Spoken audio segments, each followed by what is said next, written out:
Assalamualaikum warahmatullahi wabarakatuh. Teman-teman kelas dan pewarna alam. Hari ini saya sudah bersama Kak Gina. Kak Gina akan menyampaikan sesi sharing sessionnya yang berhubungan dengan serat dan pewarna alam. Halo Kak Gina, sehat ya? Iya, alhamdulillah sehat Bu. Makasih ya udah direpotin. Ini saya mau sedikit membacakan CV-nya Gina. Jadi hari ini kita akan sharing session with Kak Gina Sobiro Takau. Natural Day Enthusiast sebenarnya mah ya ini apa namanya penggiat saat ini, karena saya lebih suka researcher kali ya, karena Gina sekarang lagi risetnya tentang pewarna alam ya Gina. Iya, kebetulan. Dari S1 terus lanjut ke S2, sekarang researcher, kayak gaya ya researcher. Nah, kali ini kami tentang eco fashion dan nanti ada penjelasan juga tentang indigo. Nah, Gina, kita panggil Kak Gina, nama lengkapnya Gina Sobiro Takau, asli Sumedang. Ini ada nomor teleponnya, boleh teman-teman nanti dicatat kalau misalnya penasaran. Boleh WhatsApp atau line Gina ya Gina. Boleh. Nah, yang menarik dari Gina nih, Gina KP waktu tingkat 3 ya di Sekolah Alam Jatinangor waktu 2016. Jadi pengajar di Yayasan Sekolah Alam Jatinangor. Udah dari awal udah alami banget ya jiwanya. Latihan dulu Bu sama anak TK sama SD. Nah, terus sekarang ngajarnya mahasiswa lagi ya. Luar biasa. Terus waktu selama lagi TA 2017 ya Gini ya, Juni. Iya. Dapat magang di Shibotik. Jadi sebenarnya ini bukan kegiatan wajib, tapi Gina inisiatif sendiri untuk magang di Shibotik. Seru banget di tempatnya Teh Putri ya, anaknya Pak Komar. Iya.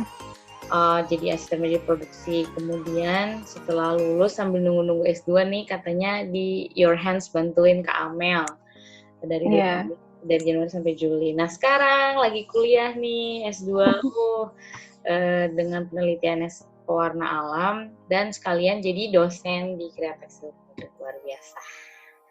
Dan yang menarik lagi, Gina pernah dapat penghargaan di juara 2 JF3 tahun 2013 sebagai juara 2 grup. Ini tim ya Gina.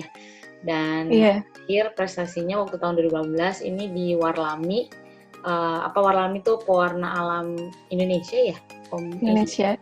Asosiasi Pewarna Alam Indonesia ngadain lomba rancang kain pewarna alam Indonesia dan Gina jadi juara 3. Wah. Oh ya, sempet juga di Ikon ya, mini Ikon ya Gina itu juga. Iya, ikut mini Ikon ya, program mini Ikon. Setelah lulus kuliah. Lagi S2 ya? Oh, pas lagi S2 tuh teman-teman bisa banget ikutan Ikon atau mini Ikon. Kalau mini Ikon yang waktu itu khusus buat yang kuliah di ITB ya? Iya. Oh iya. Nah, teman-teman juga di mini Ikon tuh penempatannya nanti Kak Gina juga cerita sih di Buton. Gimana tuh Buton tuh? Sulawesi ya? Alhamdulillah, pengalaman banget. Luar biasa di Sulawesi. Dan dapat pengalaman tentang ini ya, masyarakat dan pewarna. Duh Gina terang banget ya, kok saya gelap? Nggak apa-apa lah ya. Oke.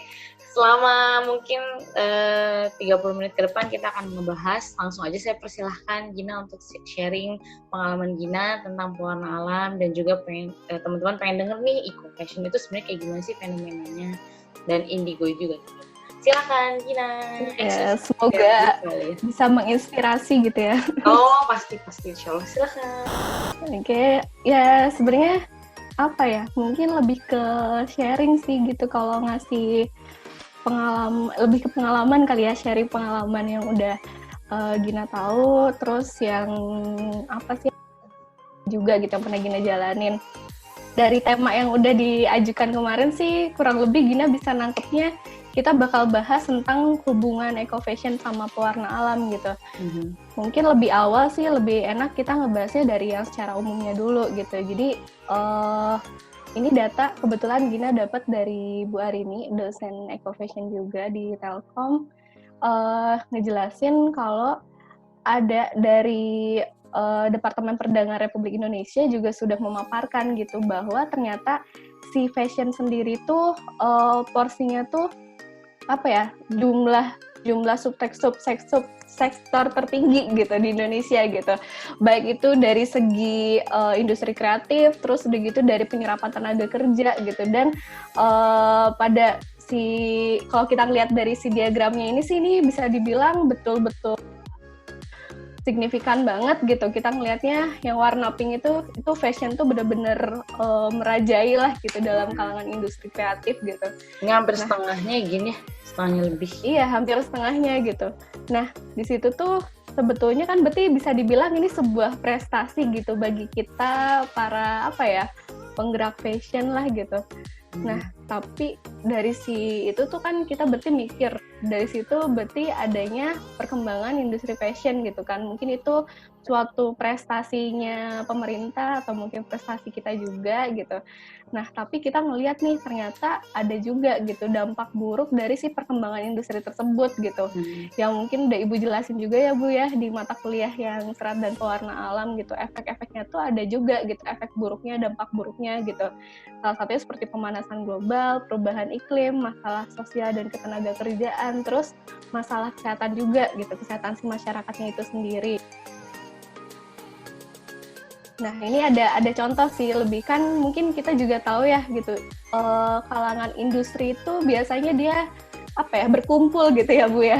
Nah, ini salah satunya di daerah Ranca Ekek itu kawasan yang gitu ya gini. Iya, dikenal pabrik tekstil tuh banyak gitu di Ranca Ekek. Mungkin di antara mahasiswa-mahasiswa di sini juga banyak gitu yang atau ada gitu yang tahu gitu. Iya gitu. Nah, di sini tuh ada berita yang bilang tuh kalau ternyata masyarakat tuh udah mulai resah gitu. Dari mulai selainnya mungkin polusinya udaranya jadi panas, terus begitu airnya mereka jadi kotor, mungkin perlu filter dan lain-lain. Soalnya masih ada aja gitu oknum-oknum perusahaan yang tidak mengikuti standar operasionalnya ya. Harusnya tuh gitu. Harusnya kan ngebuang limbah cair itu harus beberapa kali filter gitu sampai zat-zat yang bahaya gitu. Apalagi kan cukup kita tahu juga si buangan limbah cair itu kan kurang lebih berarti ada zat warna ya, buangan si zat warna tekstilnya itu. Iya, dan itu mengandung zat karsinogen sama mutagenik gitu. Dan itu kalau misalkan kita bayangin, kan kawasan daerah sana juga kebanyakan berprofesi sebagai petani gitu, atau berkebun, iya. Mereka baru ngerasain selain air yang menyirami tumbuhannya mereka itu jadi rusak tumbuhannya, terus sekalipun yang mereka tanam, mereka baru sadar kalau ada tuh ngerasain efek dari si karsinogen sama mutageniknya itu. Mereka ngerasain dari keturunannya beberapa gitu, karena itu efek setelah berapa tahunnya gitu dari si pembuangan warna tekstil ini baru ngerasain adanya cacat gen gitu. Jadi mulai tuh ngerasain kok mereka tuh biasanya nggak ada keturunan cacat misalkan, tapi ada ujungnya jadi ada gitu kayak gitu-gitu. Akhirnya setelah diselidikin juga ternyata faktornya itu bisa dipengaruhi juga karena si penggunaan air ini yang mungkin limbah dari pabrik ini. Yang tanpa mereka sadari mungkin nggak makan langsung atau nggak minum langsung, tapi kan nyiram tanaman gitu, terus tanamannya mereka makan gitu, kayak gitu-gitu kan tidak menutup kemungkinan gitu. Hasilnya juga mereka mengalami si dampak kesehatan dampaknya itu. malah jadi ke generasi berikutnya ya. Iya, karena itu kan efeknya tuh nggak secara cepat gitu. Mungkin kan kalau panas langsung kerasa gitu, air kotor langsung kerasa gitu. Cuman kalau si karsinogen sama mutagenik ini tuh jangka panjang kerasanya gitu. Serem juga ya. Ternyata emang limbah ini berbahaya kalau nggak dilakukan sesuatu lah ya. Iya, jadi gimana nih? Gitu. Iya, terus di situ juga kalau kita ngebahas cara itu oke lah gitu. Berarti itu solusi mungkin dari pabrik, dari masyarakatnya sendiri itu banyak ya kalau Nah, ternyata kita sebagai anak fashion nih, iya, anak fashion gitu, atau sebagai desainer gitu. Nah, ternyata itu udah dibahas juga di level of design for sustainability gitu. Jadi kita tuh mungkin bisa dibilang ada level-level untuk mengupayakan atau mensolusikan hal itu gitu. Dengan cara ada 3 level nih. Jadi si 3 level ini tuh level yang paling tertinggi itu tentang si sustainable system innovation. Kemudian agak ke bawahnya lagi itu ada eco fashion, dan yang paling basicnya banget itu ada eco redesign. Mungkin kalau eco redesign itu apa ya? Kita juga udah bisa nangkep gitu kata redesign gitu. Berarti dari produk yang sudah ada, misalkan kalian punya baju yang udah kalian pakai, terus begitu kalian misalkan karena ada lubang atau mungkin kena apa ya? Kena pemutih misalkan, terus apa gitu ya. Iya gitu. Kalian warnai atau kalian apakan, akhirnya si baju itu punya usia pakai lagi gitu. Nah itu bagian upaya dari redesign gitu. Ini yang paling gampang mungkin bisa kita lakukan kali ya sebenarnya ya. Iya, yang si eco redesign itu paling gampang. Terus ada yang level yang paling naiknya lagi, di situ ada eco innovation, itu lebih ke apa ya, upaya misalkan menggunakan suatu yang ramah lingkungan gitu, tapi dengan inovasi-inovasi baru. Mungkin buat contoh yang proyeknya Pak Aldi kali ya Bu, Iya Pak Aldi, yang memanfaatkan material alam atau pewarna alam, terus begitu dengan inovasi barunya itu dengan teknik marbling gitu. Jadi pewarna alam yang biasa dicelup, dishibori, di batik gitu. Nah ini sama Pak Aldi dibuat inovasi baru dengan cara teknik marbling gitu. Nah, yang paling tertingginya ini akademik sebenarnya kita bisa melakukan eco innovation ini kali ya, gini ya, sebagai kita bisa banget researcher gitu ya. Kalau eco redesign kan tadi yang paling awal. Eco innovation mungkin kita sebagai nanti pas TA mungkin ya, tugas akhir udah mulai mikir lebih susah lagi buat inovasi baru gitu. Nah ya, yang atas nih gimana nih? Nah yang paling atas nih yang paling sulit gitu. Ini tuh tentang sustainable system innovation gitu. Jadi selain dia membuat eco innovation, membuat yang produk atau suatu hal yang ramah lingkungan dengan inovasi baru, juga ini ada istilah sustainable systemnya itu. Jadi sistemnya itu harus sustain gitu. Nah, kalau mungkin lebih gampangnya apa ya? Betul-betul harus kita memperhatikan praproduksinya, terus sampai produksinya, sampai jadi produk, sampai akhir produknya itu nanti kemana kan sih gitu. Benar-benar sistem ya yang dibahas ini ya, dari awal sampai sistemnya yang dibahas gitu. Kalau buat contoh sih mungkin ada pasti banyak yang tahu juga tentang Pak Singgih yang punya Radio Magno ya. Pak Singgih itu beliau menciptakan suatu produk dari kayu yang dikenalnya itu radio magnonya, dari case-nya tuh case kayu gitu. Nah, si radio magno itu tuh Pak Singgih betul-betul memanfaatkan masyarakat sekitar lingkungannya Pak Singgih untuk jadi petani, terus udah gitu ikut berkecimpung dalam proses produksi juga. Nah, di situ tuh betul-betul dari mulai nanam pohon ya, sampai ujungnya panen. Waktu panennya juga harus sesuai, pohon itu harus sesuai dengan waktu masa panennya, dipanen, jadiin produk. Bahkan proses produksinya aja tuh benar-benar memikirkan diusahakan tidak ada limbah yang terbuang gitu. Jadi potongan sekecil apapun itu dimanfaatkan untuk produk lain gitu. Itu emang whole package semuanya sustain gitu, nggak ada yang... Iya, sampai ujungnya jadi produk pun itu kan sekalipun memang terbuang, misalkan ya tetap berbaur dengan alam, karena material yang pelengkap lainnya pun itu bisa apa ya, bisa didaur gitu oleh alam gitu.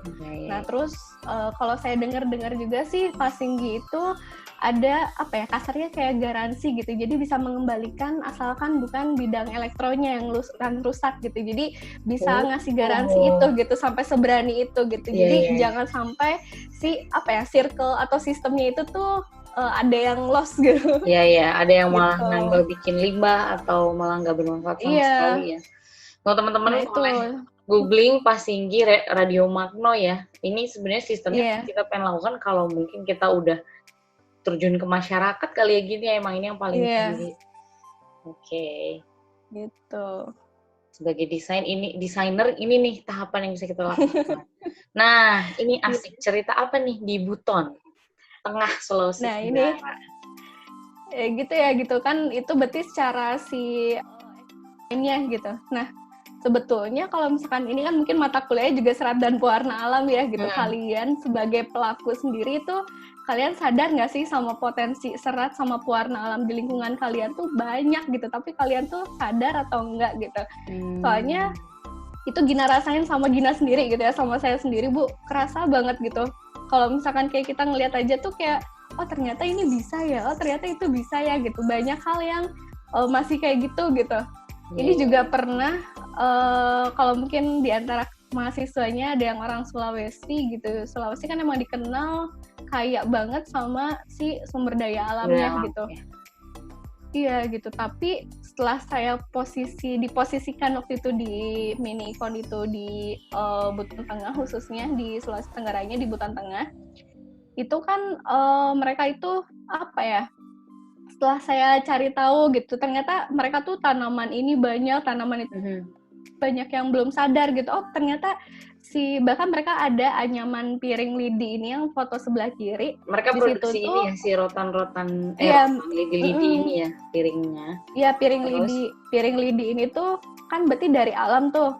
Nah, mereka tuh pakai pewarna cat biasa yang nggak food grade gitu. Padahal itu untuknya diperuntukkan untuk makanan gitu, untuk mewadahi makanan gitu. Tapi pakai pewarna cat yang kimia gitu. Itu kan sayang banget gitu. Cat kayu yang malah jadi nggak safe. Iya gitu, malah jadi nggak safe. Dan kalau kita ini itu baunya tuh menyengat banget gitu. Kayak buat pelitup gitu kali ya. Iya. Nah terus apa yang dilakukan? Di situ tuh sempat nyari tuh di daerah Buton Tengah kira-kira apa aja. Terus mereka ada batang kayu, warnanya tuh gonjreng banget, warnanya kuning. Cuma sampai saat ini Gina nggak tahu itu nama pohonnya apa. Mereka juga nama daerah gitu dan sebutannya banyak juga. Direbus ternyata efeknya warnanya kuning dan itu ternyata bisa juga ngewarnain si piring lidi. Oh ternyata gitu. Mengandung tanin ya si kulit batang itu pas direbus ngeluarin tanin dan bisa ngewarnain. Dan ibu-ibu itu di sana nggak tahu ya?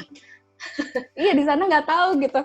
Bahkan kayak ini aja ibu-ibu penenun dikumpulin gitu, terus kayak coba ya Bu gitu kan, kita ada tanaman apa di lingkungan mereka gitu, terus mereka ada pohon jati, ada pohon ada macem-macem gitu, terus ada daun-daunnya macem-macem, terus mereka bawa, kita rebus kain saat itu, benang saat itu, dan semua berwarna gitu. Kita belajar mordan pun langsung kayak wah magic gitu, semua tuh kayak gitu, berasa kayak pesulap pokoknya Gina di sana. Ternyata yang di dekat mereka pun bisa ngewarnain, karena selama ini mereka pakai sintetis ya, gini ya. Iya, kebanyakan tuh mereka pakai sintetis. Belum banyak yang sadar akan hal itu. Iya gitu, jadi kayak ya banyak juga gitu, banyak sumber tapi udah sadar, nggak tahu gitu. Nah sama halnya dengan ini gitu, kita lah basicnya gitu, kita bukan daerah yang lingkungan kaya banget kayak di daerah Sulawesi atau mungkin daerah Sumatera gitu, tapi ini deh gitu, kita pinggir jalan tuh kan biasa diteduhin sama pohon-pohon tinggi gitu, daun-daunannya jatuh gitu, yang ujungnya juga kita cuman sapu, bakar gitu, atau enggak dibuang gitu kan, kayak gitu ujungnya dijadiin kompos kayak gitu udah gitu. Mikirnya kayak nggak ada potensi buat ke arah apa ya, buat desain ke arah lain lah gitu. Itulah ya. Iya gitu. Nah sempat Gina coba cari, khususnya mungkin waktu itu Gina coba ada sumber juga yang bikin Gina tuh pengen coba banget. Kayaknya semua itu mungkin kita perlu coba gitu. Soalnya ada sumber yang bilang, ada teori yang bilang kalau di Indonesia itu ada 76 jenis tanaman dan itu berpotensi sebagai pewarna gitu. Banyak udah banget gitu yang sebenarnya ya. Iya, banyak banget gitu. Bahkan kalau dari dosen Gina bilang sih, dibilang katanya tuh ada Budian, beliau bilang sekarang tuh udah nambah Gin, udah nggak 76 katanya tuh, sekarang tuh udah lebih katanya tuh sumbernya, kata gitu. Jadi emang bener-bener harus kita garap gitu, karena kalau dari yang catatan pembatik, biasanya kan pembatik yang pakai pewarna alam, kebanyakan tuh baru pakai tuh kurang lebih 36 jenis tanaman aja gitu yang baru terolah, dan sisanya belum gitu. Ternyata belum semua termanfaatkan. Iya, Budian emang fokus di bidang pewarna alam juga ya, dan sekarang Budian bilang ternyata lebih dari itu. Wah, jadi makanya Gina tadi ngeliat penasaran di jalan-jalan, jangan-jangan ini bisa gitu ya Gini. Sebenarnya di sekeliling gitu. kita jangan-jangan bisa gitu. Iya, nah di situ juga sempat isengnya itu gara-gara itu iseng berfaedah banget Gina ini. Penasaran kan di Telkom waktu itu kebetulan dapat sumber tanaman tuh dari Telkom, ada pohon ketapang banyak banget ya Bu. Iya, banyak banget emang di Telkom tuh, walaupun kita gersang ya, tapi ada kok ya ternyata ya Gina. Iya, walaupun jadi di bagian ujung ya Bu. Jadi ini Gina ambil dari pohon-pohon yang di dekat kampus ternyata ini. hanya itu? bagian yang sini sih. Yang bagian kanan ini dari daun ketapang ditelkom, terus udah gitu coba diekstrak, terus simpen dulu awalnya gitu. Masih udahlah, belum mau dicoba, belum mood buat dicoba dulu gitu. Rajin. Begitu ada juga, kalau Gina kan kebetulan orang Jatinangor tuh, suka kadang lari-lari di daerah kampus Unpad Jatinangor. Terus di sana itu ada banyak pohon African tulip. Terus si bunga-bunganya tuh dia tuh selalu jatuh dalam kondisi masih seger, entah mungkin karena berat apa gimana. Jadi kalau dia lagi mekar-mekarnya dia justru jatuh gitu. Jadi kan bikin menarik perhatian gitu, coba dibawa gitu, coba diekstrak juga. Terus begitu sekalian warnanya juga muncul gitu di kain, dan ini udah coba dicuci juga, ini aman gitu. Yang bagian kanan ini daun ketapang di kain katun, yang kiri bunga African tulip gitu, ini juga sama di kain katun. Oh, jadi warnanya yang ketapang ini ada muncul ya, warnanya peach ke pink-pinkan. Ini saya sambil search nih, Kin, African tulip tuh yang bunganya warna merah-merah gitu ya, Gin ya? Iya. Oh, ada. Tuh, ternyata dari keisengan Kak Gina menghasilkan ada ternyata di sekeliling kita tuh banyak banget kalau kita mau mencoba. Ini cuma satu kali pencelupan gitu. Berarti kan kalau kita niat bisa beberapa kali pencelupan, berarti pekat banget tuh warnanya gitu. Ternyata di sekeliling kita ada. Well, nice, Kak Gina. Terus apa lagi nih yang seru? Nah, gitu. Terus di situ juga mungkin apa ya, dari yang udah Gina coba-coba sih, ini termasuk juga yang Gina garap di tesis ya, Bu. Jadi setelah gitu, ya kan mungkin kalau kita tahu itu pewarnaan alam itu kita tahu ya dengan cara direbus gitu kan. Iya, selama ini direbus panas. Iya gitu, terus sumbernya aja kita kebanyakan daun, batang, udah gitu. Ternyata emang bisa banget gitu kita tuh ngolah daunnya, bunganya, akarnya, batang, bahkan mungkin getah gitu sampai biji aja kita bisa coba. Itu hampir karena semuanya mungkin dari tanaman itu bisa. Iya gitu, karena kita nggak tahu gitu dia tuh berpotensi atau enggaknya gitu, jadi bisa kita coba gitu. Bisa semuanya ya prosesnya sama, tetap harus diekstrak, direbus gitu kan. Nah, terus untuk si proses pewarnaannya sendiri, kebanyakan kan mungkin pakai itu dengan cara direbus gitu lama gitu, ya dicelup gitu kan. Nah, ini tuh ternyata kalau Gina sih sama project tesis juga sama, Gina pakai pencelupan dingin gitu. Jadi proses ekstraksinya yang penting yang betul, sampai betul-betul jadi ekstrak yang sampai keluar taninnya lah ya. Iya, udah betul-betul jadi ekstrak. Terus begitu kita bisa nyelup dengan cara proses dingin gitu. Kita cuma nyelup dari si ekstraknya aja gitu. Yang proses yang tadi Gina sebelumnya itu Gina pakai proses celup dingin juga. Jadi sekarang mulai ada penelitian untuk proses pewarnaan dingin dengan pewarna-pewarna yang panas tadi ya. Jadi dicobain. Iya bisa gitu. Jadi kayak bisa banget gitu. Terus kayak ada dengan teknik lukis juga. Ini pernah ada juga yang angkatan kemarin baru wisuda. Namanya juga masih belum tahu dari Sembaluri. Anissa Caca, itu ya. Caca itu. Jadi yang putih pendek-pendek Anissa itu bukan sih? Iya. Iya. Dia agak tomboy gitu. Saya ingat. Nah, si Caca itu dia karena emang punya bakatnya melukis, dia tertarik sama melukis dan emang bagus juga hasil karya lukisnya. Emang gambarnya bagus sih.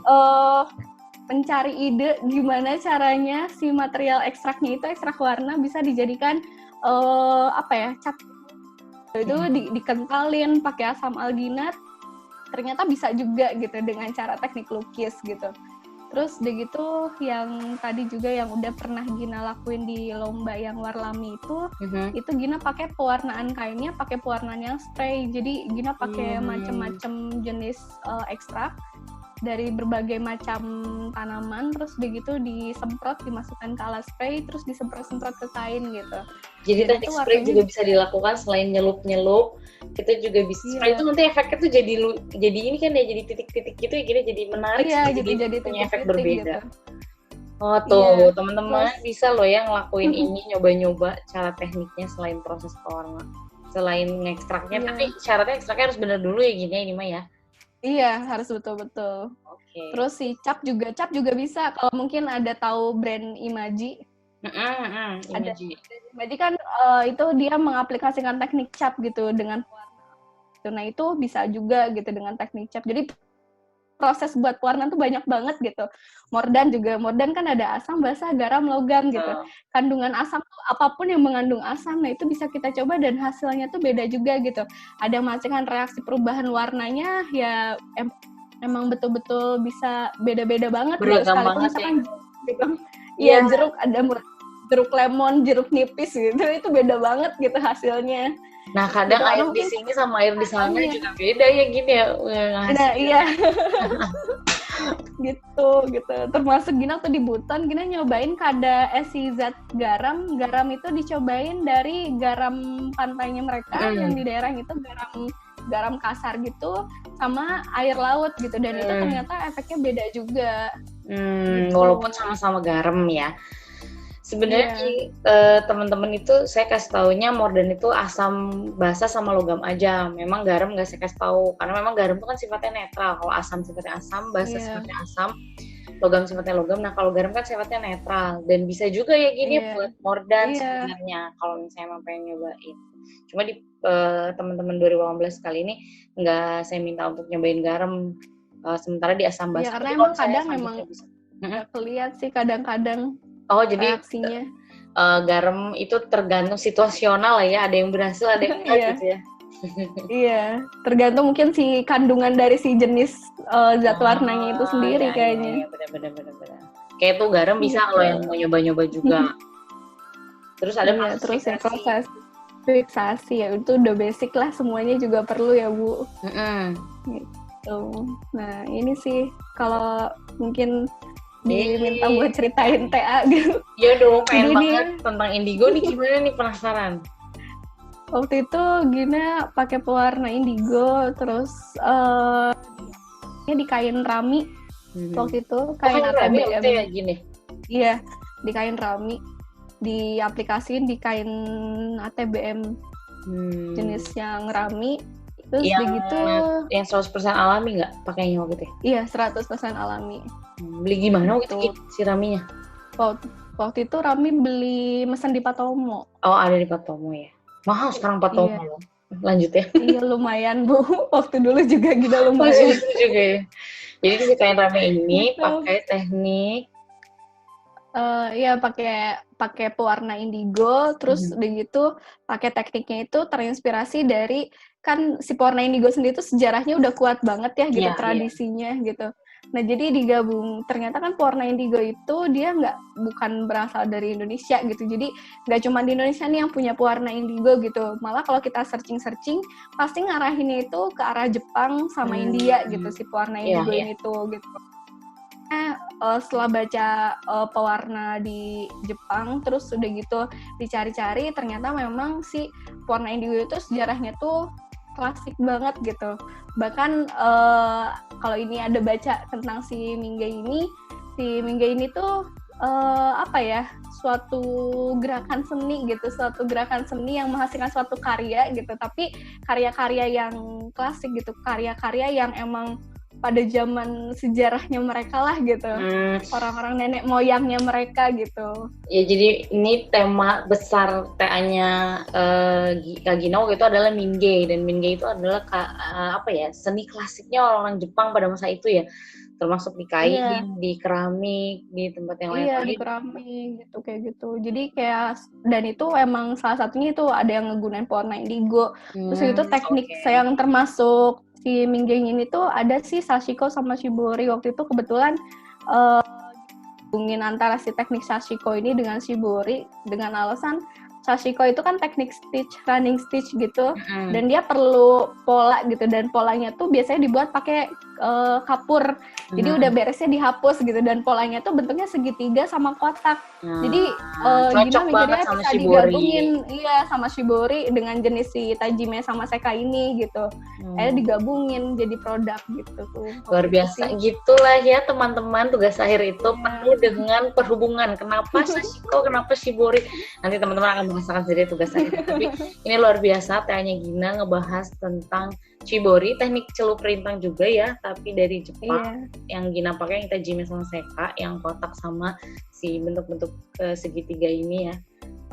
Stitch itu jahit ya gini ya. Dan ranru itu apa tuh Gin? Patchwork ya? Kalau ya Ranru itu jadi kalau di itu stitch-nya kan si motifnya dengan si Ranru tuh dia ada model dari Sashiko juga, tapi Ranru tuh yang biasa dipakai sama nelayan kuno di Jepang saat itu. Jadi teknik menambal baju gitu, karena biar si para nelayan yang pergi itu melaut itu dia nggak kedinginan, berarti kan butuh baju yang tebal, sedangkan mereka punya keterbatasan saat itu, kain itu mahal kan ya Bu katanya. Jadi kebanyakan mereka nambalin baju dengan kain seadanya gitu. Nah biar kelihatan cantiknya itu dengan teknik stitchnya itu, si Sashiko-nya itu. Dalam banget ya filosofis si Ranru ini, dan emang itu akhirnya Gina pakai jadi inspirasi untuk berkarya. Ini karya yang di sebelah kiri ini ya fotonya ya. Iya. Oke itu. Nah cuman ya gitu sih dari karya TA ini tuh ya gitu kasarnya kemarin ya udah jelasin Bu Gia merasa ada dosa gitu. Jadi kalau dibilang apa ya? Udah diceritain tadi malam, tapi ceritain lagi aja. Sekarang Gina ngebahas tentang eco fashion gitu. Kalau dibilang Gina nggak eco fashion gitu, tapi ya gitu menggunakan material alam gitu. Cuman si pewarna indigo itu kita lanjut aja deh dulu. Nah si pewarna indigo itu kan dia basicnya alam banget gitu, dia dari tanaman gitu, terus udah gitu ya ujungnya dia difermentasi, sampai ujungnya dari difermentasi dia bisa jadi pewarna gitu kan.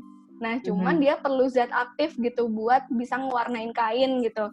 Itu yang susah dari indigo ya, harus ada aktivasi zat si pewarnanya dulu, baru bisa muncul warnanya gitu ya Gini?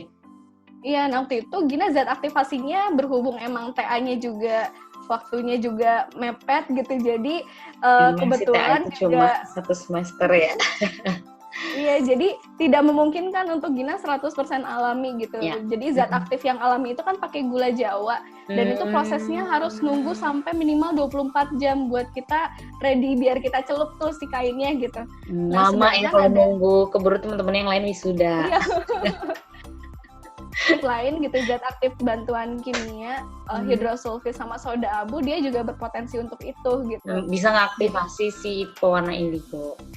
Iya, waktu itu Gina pakai si zat aktif yang kimia itu pakai hidrosulfit sama soda abu. Jadi itu yang membuat Gina merasa bersalah ya. Iya, produk yang ramah lingkungan enggak juga sih gitu, cuman ya pakai pewarna alam gitu. Pakai pewarna alam. Memang namanya juga penelitian ya, terus berkembang dan akhirnya sekarang Gina benar-benar menyadari oh gini gitu. Tuh buat teman-teman yang suka banget ya, mungkin sekarang udah mulai tertarik sama pewarna alam, ya namanya juga coba-coba ya Gini, eksperimen mah selalu ada, salah mah nggak apa-apa ya, karena kita pasti akan menemukan lagi nanti ke depannya. Terus apa lagi hikmahnya yang dari nah di sini apa ya gitu, jenis tanaman tuh beda-beda. Apa ya, kita cari, kadang kita beli itu tuh oh ini jenisnya apa gitu, kayak ini nih jenisnya arek, tumbuhan-tumbuhan 3 indigo vera ini, tanaman indigo vera yang bisa tumbuh di daerah Jawa gitu, di daerah Jawa Barat lah. Soalnya keputus arekta. Iya, nah ini yang kanan ini arekta, ini daerah Jawa Tengah juga bisa. Jawa Tengah, Jawa Timur ya ada ya. Nah terus ini strobilantes, ini juga masih daerah panas. Nah terus di sini yang bagian atas sebelah kiri ini tuh jenis tanaman indigo vera yang bisa tumbuh di Jawa Barat. Ini namanya Tarumanagara, tanaman tarum. Ya. Oh saya jadi ingat kerajaan Tarumanagara, itu salah satunya dari nasi tarum itu jangan-jangan ya? Iya kan pembatas apa ya Bu ya, kita kan ada sejarahnya. Pembatas wilayah itu ditanamin tanaman Tarumanagara. Nah ini tanamannya gitu. Ini dan itu ternyata bisa jadi pewarna alam, termasuk indigo. Indigo vera ini termasuk. Iya, tanaman indigo vera termasuknya. Ya saya sering lihatnya yang arekta ini Gin. Sama. Iya, arekta ini banyak yang pakai.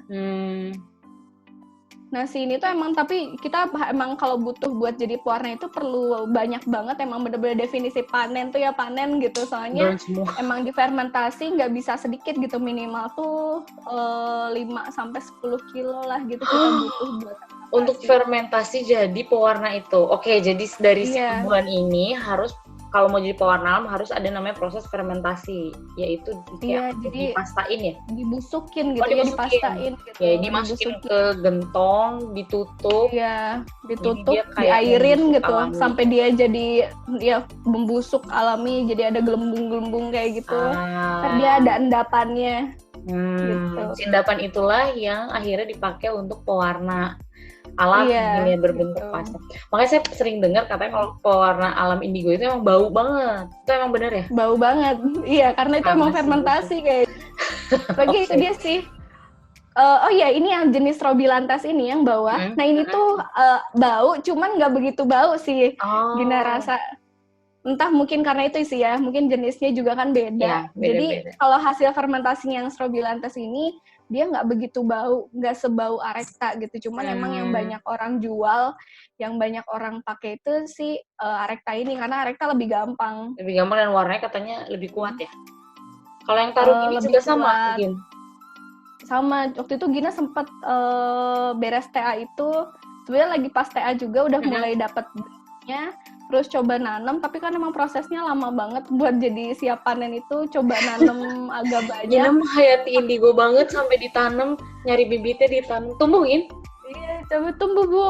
Terus udah gitu sampai waktu itu Gina coba 6 kilo, terus dimasukin ke dalam gentong, terus udah gitu dicoba difermentasin, ternyata dia sama juga. Jadi pasta juga, cuman si Taruma ini tuh pas Gina coba, entah mungkin prosesnya Gina ada yang salah atau gimana gitu, dari hasilnya tetap bisa ngewarnain kain, cuman si Tarum ini tuh dia nggak sepekat Arecta sama Strobilantes. Karakternya berbeda mungkin ya? Strobilantes sih, jadi mungkin karena beda jenis gitu, tapi ternyata dia juga jenis tanaman nila juga. Tapi emang beda karakter, akhirnya beda pewarnanya juga. Tapi kalau membatik sama desainer-desainer lain biasanya kebanyakan pakai yang Arecta ini ya Gini ya? Yang lebih pakai yang Arecta ini. Gitu. Oke. Terus prosesnya supaya ini jadi ngewarnain itu gimana sih Gin waktu kemarin? Oh ini ada kan 2 jenis. Kalau misalkan, ada 2 jenis nih. Jadi kalau misalkan kita beli biasanya mau pasta atau powder gitu, ditawarinnya gitu. Nah kalau dari hasil yang fermentasian itu sampai dan lain-lain ya hasilnya nanti pasta kayak gini gitu. Ya, jadinya pasta gitu. Nah terus biasanya suka ada juga biar mungkin lebih instan atau gimana, biasanya ada melalui reaksi kimia sampai ujungnya jadi powder gitu. Nah jadi kalau teman-teman nih Gin pengen beli pewarna indigo, berarti nanti biasanya dimintanya 2 pilihan ya, mau yang pasta atau yang powder. Yang powder. Nah ini biasanya pesannya kemana tuh Gin? Ke Pekalongan banyak ya atau kemana? Biasanya di daerah pembatik banyak sih gitu. Kalau Gina sih biasa pesan itu di daerah Jogja sama Pekalongan itu banyak. Kalau mau googling juga di Instagram ataupun di kita googling juga banyak gitu yang jualan. Bahkan mungkin kayak di Shopee, mungkin Tokped itu mungkin ada juga. Ada ya? Oh ya, sekarang udah gampang banget. Oh gitu Gina pernah pelatihan pewarna batik indigo di Pekalongan di tempatnya Soko Indigo, itu dia jual juga ya Gin? Pewarna. Tuh teman-teman jual juga di situ. Boleh lihat di Instagramnya Soko Indigo juga ya, di sana ada juga. Tapi Shopee, Tokped oke lah ada ya antara 2 ini. Oke, berarti pilih antara pasta atau bubuk. Lalu? Nah di situ juga ya itu. Kalau kita ngelihat wujudnya masih bentuk kayak gini, masih belum bisa kita warnain ke kain gitu.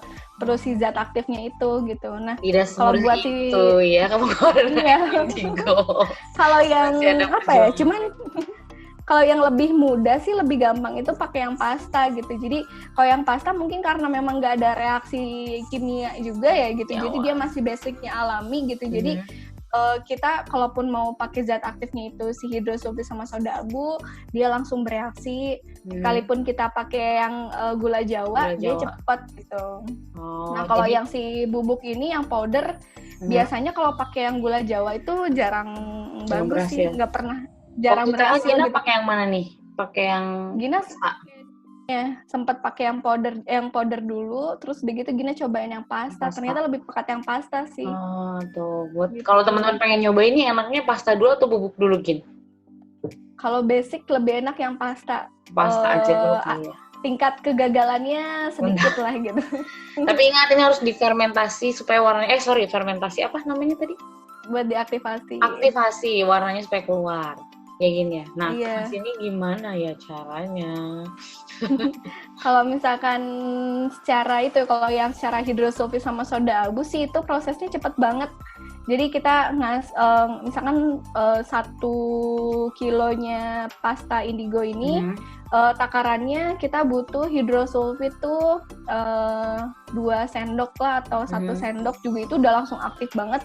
Terus ditambah soda abu, dia langsung bereaksi. Lama kelamaan didiemin dulu, ditutup karena emang si basicnya ini kan kalau kita tuh Gina masih belum tahu sih itu sebenarnya kandungannya apa gitu. Jadi apa bahan kimia ya gitu.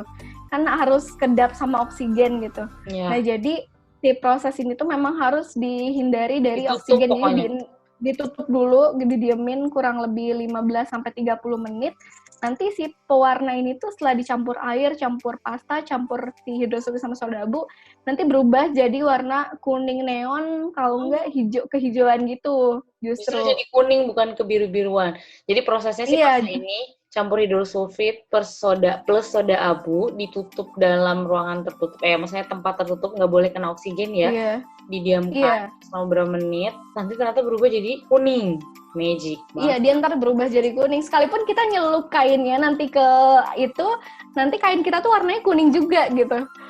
Justru ya itu dia si proses fermentasi itu tuh dia bisa hilang, atau si zat aktifnya itu bisa hilang dengan cara si oksigen gitu.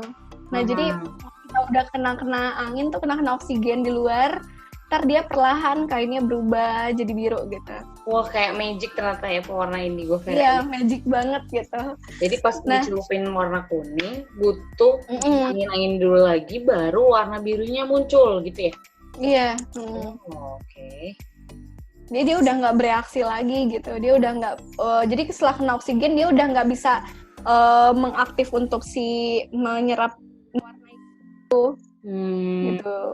Luar biasa ya. Itulah makanya kenapa indigo itu bagus hasilnya, karena prosesnya juga susah ya dari awal. Iya, lumayan.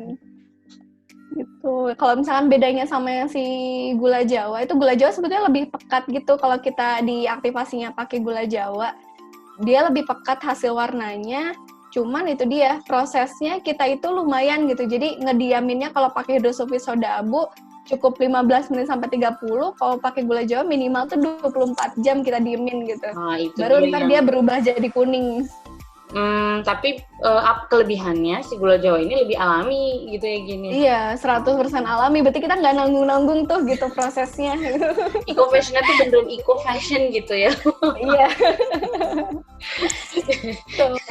Jadi nggak merasa berdosa lagi.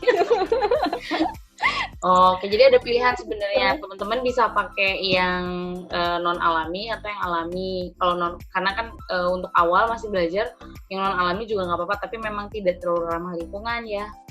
Hidrosulfit plus soda abu itu beli di mana Gin? Kalau misalnya pengen? Itu di toko kimia banyak sih. Tinggal bilang aja mau beli. Itu dijual bebas kan ya, nggak harus pakai surat dan lain-lain. Ada beberapa toko kimia dia jual bebas, tapi ada beberapa juga yang enggak, termasuknya juga pernah beli di Beratacem itu kadang dia minta surat, kadang enggak juga. Dia nggak tahu deh itu. Labil. Jadi sebenarnya kita bisa beli si zat aktivasinya di toko-toko kimia terdekat lah ya sebenarnya. Iya, biasanya kalau yang jual pewarna ini juga biasanya suka ada jual juga sih. Oh iya benar, sekalian satu paket gitu ya. Iya. Oke. Gitu. Oke, kalau gula merah sebenarnya gula merah apa aja bisa ya? Harus gula Jawa murni, gula merah gula aren yang murni gitu. Oh, harus gula yang asli gula. Gimana pernah coba? Takarannya pernah sering waktu kemarin praktek di yang Eco Fashion, mata kuliah Eco Fashion juga suka praktek si pewarna indigo ini. Kita pakai yang pakai gula Jawa. Dan takarannya 1:1. 1:1 tuh untuk 1 sendok. 1 kilo. 1 kilo. 1 kilo pasta, 1 kilo gula Jawa. Gula Jawa. Harum ya itu ya, harumnya mewangi pasti. Nah itu lumayan, jadi kadar harum baunya si indigo itu agak lenyap, jadi berasa kalau ini kalau anak-anak Eco Fashion bilang Kak berasa lagi buat kolak katanya gitu. Karena ada gula-gula Jawa. Oh teman-teman nih sekalian, Kak Gina lagi promosi tentang mata kuliah pilihan Eco Fashion karena Kak Gina lagi ngajar juga bisa join. Bu Harin. Nah buat yang penasaran, karena mungkin semester depan teman-teman ngambil mata kuliah pilihan, eco fashion bisa jadi salah satu pilihan ya Kak Gina ya. Nanti bisa belajar tentang si pewarna indigo ini juga. Asik juga ternyata ya kemarin ya anak-anak eco fashion latihan pewarna indigo pakai gula. Iya, kita kemarin coba pewarna indigo sama eco printing. Oke. Nice. Nah, terus jadi kuncinya adalah tadi pasta, kemudian dicampurkan aktivasi, kemudian nanti akan berubah jadi kuning. Setelah itu proses pewarnaan ya, entah itu serat ataupun kain ya gini ya. Tapi warnanya itu masih kuning gitu ya. Berwarna kuning. Setelah itu nanti Suaranya di Gina keputus, Bu. Oh, keputus ya? Halo. Iya. Oh, your internet connection is unstable. Oke. Udah kira-kira? Udah. Nah, jadi prosesnya tadi di awal saya ulangi pasta, kemudian pakai aktivasi entah itu alami atau non alami. Setelah itu nanti, dan itu harus prosesnya kedap ya. Nanti dia akan otomatis berubah jadi warna kuning. Nah, ini pewarna ini akhirnya siap untuk dicelup entah itu serat ataupun kainnya gini ya dengan si pewarna itu. Dan nanti harus diangin-anginin, itu salah satu kuncinya juga ya, harus diangin-anginin sehingga teroksidasi, ntar pelan-pelan warnanya magic akan berubah jadi biru. Iya, cuman ya itu sih. Oh ya, buat catatan juga mungkin kalau pewarna indigo tuh beda banget sama pewarna alam lain gitu kan. Kalau pewarna alam lain tuh biar pekat itu direndam harus lama gitu kan. Makanya mungkin kan perlu durasi gitu, penting banget gitu. 5 menit, 10 menit, 60 menit gitu ya. Iya. Nah, sedangkan kalau si pewarna indigo ini tuh beda banget gitu. Jadi dia bukan lamanya, tapi berapa kalinya dia mencelup gitu, baru dia bisa pekat gitu. Oh, jadi pencelupan pertama, pencelupan kedua, ketiga, keempat itu yang membedakan adalah kepekatannya. Iya, betul. Oh, gitu. Nah, untuk sekali celup itu butuhnya yang 1 kilo tadi, Gin? Sebenarnya bisa separuh sih, cuman kan kita jual kiloan. Jadi buat 1 kilo itu dia buat 15 liter air gitu. Jadi biasanya sih kalau kalian cuma nyelup kain-kain kecil ya nggak usah 15 liter air ya, berarti seperempatnya atau setengahnya gitu.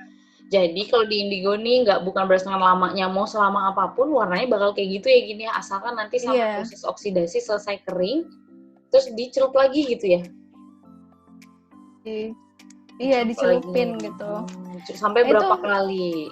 Sampai itu kesalahan Gina juga Bu, yang baru Gina sadari setelah Gina lulus gitu. Pas Gina lagi lomba yang di Warlami itu, terus ngobrol sama banyak banget ahli-ahli pewarna. Itu ya kesempatan Gina juga ya bisa ketemu sama orang-orang yang concern di bidang warna alam gitu, dan udah ahlinya banget deh gitu. Terus sempat ngobrol-ngobrol, salah satunya sama Bu Sancaya ini. Terus Bu Sancaya yang punya itu kan masternya indigo gitu. banget. Nah, apa tuh ceritanya? Itu Bu Rini bilang katanya tuh, ternyata dari Bu Rini itu yang paling pekat kan warnanya karyanya Kana Goods itu, dia warnanya tua banget ya, biru navy gitu kan, gitu biru tua gitu. Terus setelah ditanya kata ibunya paling banyak itu 10 kali pencelupan, sedangkan TA-nya Gina itu Gina paling lama itu baju yang paling tua dan itu hanya segitu warnanya, dia 32 kali pencelupan gitu. Itu kayak waduh ini yang salah apa gitu. Jadi ya kan greget ya Bu ya, kalau 32 ya berarti Gina bisa sampai harusnya lebih apa, harus lebih biru, tapi waktu itu Gina belum sampai ke navy itu. Jadi apa gitu, sebenarnya yang miss-nya waktu itu? Walaupun miss tapi lulus juga alhamdulillah loh, terbaik ya. Nilainya juga bagus. Ya waktu itu sebenarnya apa sih step yang mungkin harusnya diperbaiki akhirnya? Iya, baru disadarin itu kan mungkin Gina karena sempat belajar ke Jogja, ke daerah Jogja, beberapa banyak daerah Jogja yang ahli indigo, terus di Pekalongan juga. Ternyata kan mungkin kita belajar ke sana pasti mereka mengajarkan versi cepat gitu. Jadi ya kayak macam workshop aja gitu, sekalipun sehari 2 hari ya, tapi tetap diajarin cara cepat gitu. Jadi Bu Rini itu beliau coba nyelup sekali, kedua kali itu ya tunggu kering dulu gitu, baru dicelup lagi gitu. Sedangkan kalau biasa Gina pelatihan di tempat lain itu ya secara cepatnya itu jadi masih yang penting udah biru semuanya, udah nggak ada yang kuning-kuning, udah nggak ada hijau-hijau, terus langsung lanjut dicelupin. Ternyata kan kita nggak tahu di situ masih ada proses aktif, siapa tahu kan kalau udah misalkan dia udah mau aktif buat ngewarnain, pas kena oksigen baru nyerap, tapi belum semuanya Belum ngiket ya, belum teroksidasi gitu ya, iya. belum teroksidasi semua, terus Gina celup lagi pewarna kan kena air lagi jadi ambiar lagi. Jadi kuncinya hasilnya adalah beda, tunggu kering ya. Tunggu kering dulu. Bener-bener deh gitu.